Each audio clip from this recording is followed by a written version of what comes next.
देखिए, टॉपिक है परसेवल्स identity. Identity का मतलब होता है ये सभी वैल्यूज़ के लिए जो है ट्रू होता है उसको आइडेंटिटी कहते हैं। ठीक है, एक थ्योरम है, इसका स्टेटमेंट समझ लीजिएगा। लिखा है कि अगर दो फंक्शन है, एक कैपिटल एफ एक्स है और एक कैपिटल जी एक्स है, जी एक्स, ठीक है, और इनके जो फोरियर ट्रांसफॉर्म है वो एफ एस और जी एस हैं, यानी F S and G S R Fourier transform. चूँकि फोरियर में आई आता है, याद है, आई बोले तो आयोटा, इसलिए इसको कॉम्प्लेक्स फोरियर भी कहते हैं। हमने बताया था शुरुआत में ही। कहते हैं कि किसी फंक्शन कैपिटल एफ एक्स और जी एक्स के जो फोरियर ट्रांसफॉर्म है वो एफ एस और जी एस हैं, तो 1/2 minus infinity to infinity F S और जी एस का कॉम्प्लेक्स कॉन्जुगेट डी एस की वैल्यू होगी 0 to minus infinity plus infinity F X और जी एक्स का बार। और दूसरा ये प्रूफ करना 1/2 एफ एस का स्क्वायर, बात की बात है, फिलहाल हम पहली बात करते हैं। ठीक है, ये नोट तो कर लिया। दूसरा वाला, ये जो बार लगा है उसको कॉन्जुगेट कहा जाता है। कॉन्जुगेट आपने क्लास किसमें पढ़ा होगा? बोले वो ना पूछिए, बता दोगे कि हाई स्कूल में नहीं, इंटर में पढ़ा था। देखो, पहले को हम प्रूफ करने जा रहे हैं। क्या आपने 1/2 कहीं देखा है? किसी कॉन्सेप्ट में आया हो? कहाँ देखा आपने? Inverse Fourier transform. तो हम पहले इनवर्स फोरियर ट्रांसफॉर्म किसका लेने जा रहे हैं? जीएस का। बाद में इसका बार ले लेंगे, पहले जीएस का लेंगे इनवर्स फोरियर ट्रांसफॉर्म।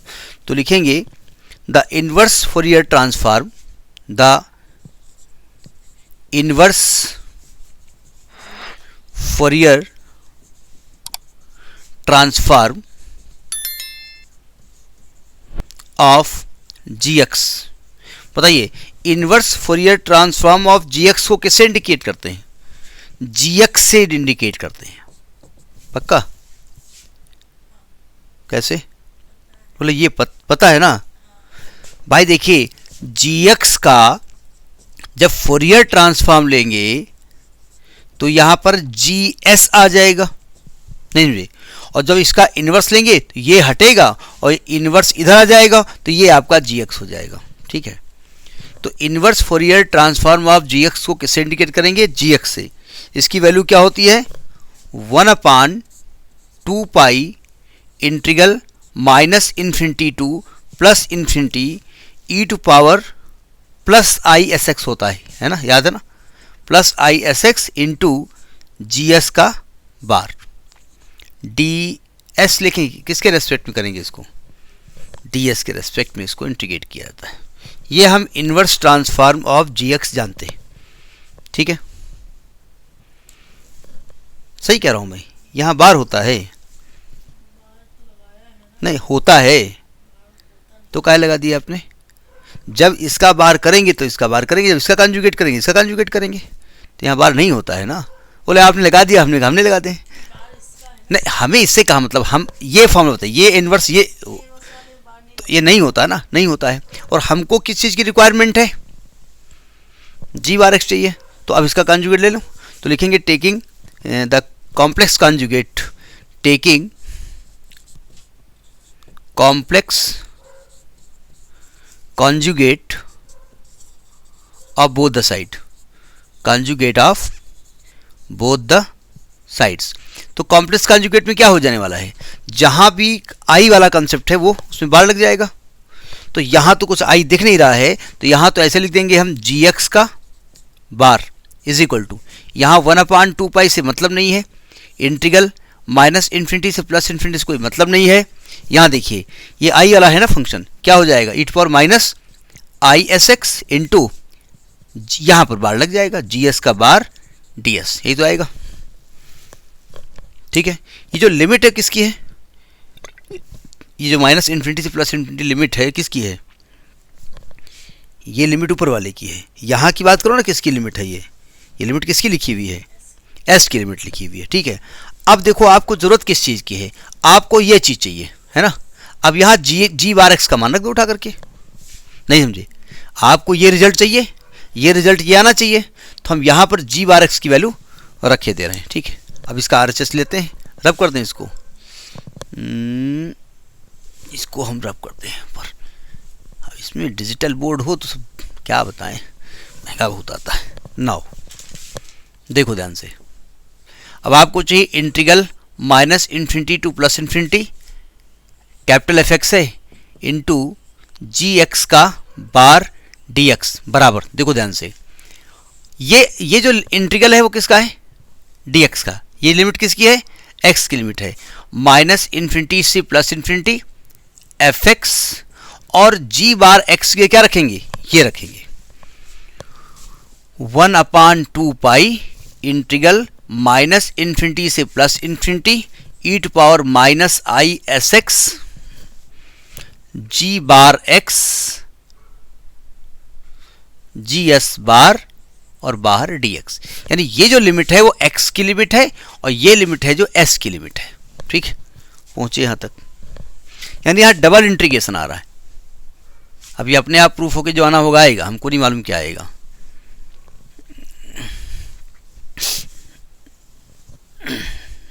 देखो लिखिए इसको,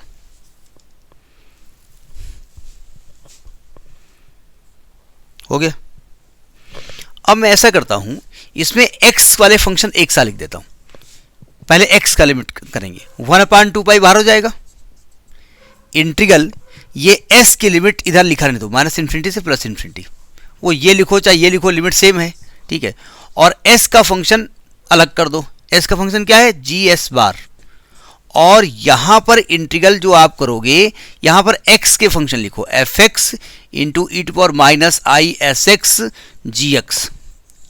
और ये x की लिमिट रख दो माइनस इन्फिनिटी से प्लस इन्फिनिटी, और ये जो ds वाला बाहर कर दो। इसको कहते हैं change of order of integration. क्या कहता है, on changing the order of integration, on changing the order of integration. Writing बड़ी गंदी है। ऑर्डर ऑफ इंटीग्रेशन, ठीक है। इसको पहचानते हैं, ये क्या लिखा है ब्रैकेट के अंदर, ये क्या लिखा हुआ है, ये एफ एक्स का लाप्लास है ना।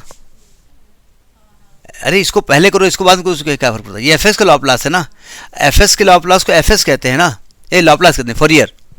अच्छा, लाप्लास हम कहें तो हाँ, फोरियर कहें तो हाँ।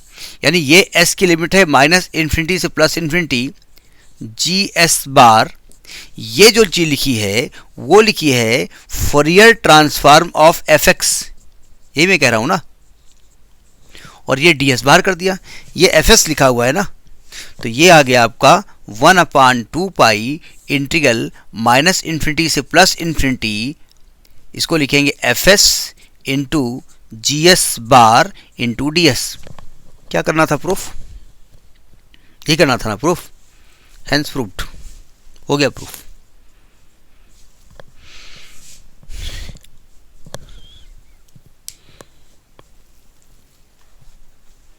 ठीक, अब इसका सेकेंड पार्ट प्रूव करने जा रहे हैं। पहले इसको दोबारा लिख लेते हैं, फिर बात करते हैं।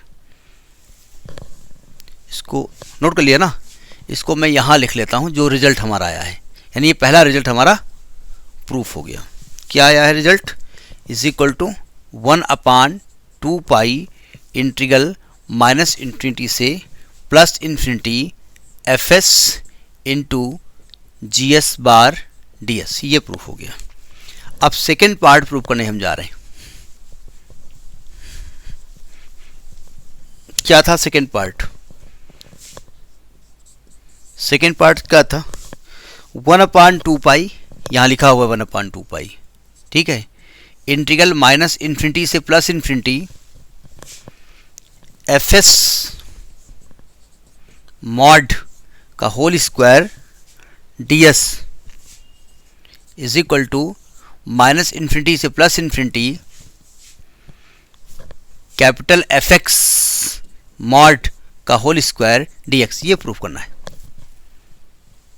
ठीक है, अब देखो ये प्रूफ आप जानते हैं, तो आप पहले लिखेंगे वी नो दैट। इसको प्रूफ करने के लिए आप कहेंगे वी नो दैट, ये वाला लिख देंगे आप। ठीक, ये आप जानते हैं। अब यहाँ एक केस बस चेंज कर दो, देखो ध्यान से, केस ये कर दीजिएगा कि आप fx और gx को बराबर कर दो। लेट fx बराबर gx, एक कंडीशन लगा दिया fx बराबर gx। अच्छा, अगर fx बराबर gs है तो क्या मैं कह सकता हूँ कि भाई fs बराबर gs भी होगा? भाई जब fx और gx को इक्वल कर रहे हो तो उनका फोरियर ट्रांसफॉर्म सेम होगा। सो बाई इक्वेशन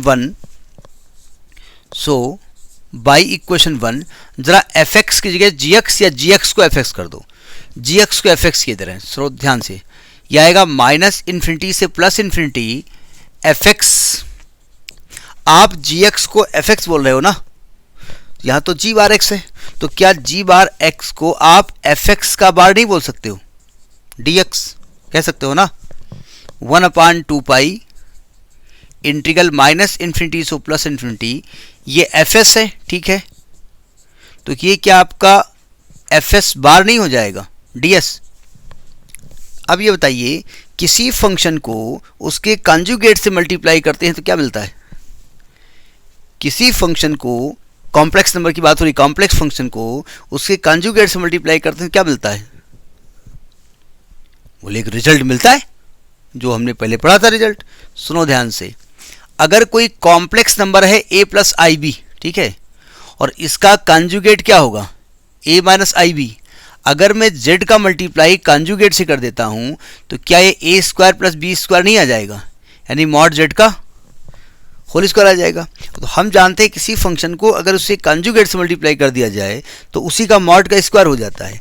यानी ये क्या होने वाला है, ये होने वाला है इंटीग्रल माइनस इन्फिनिटी से plus infinity mod of fx का होल स्क्वायर dx बराबर 1/2 पाई इंटीग्रल माइनस से plus infinity mod of fs का होल स्क्वायर ds। ये प्रूव करना था, ठीक है।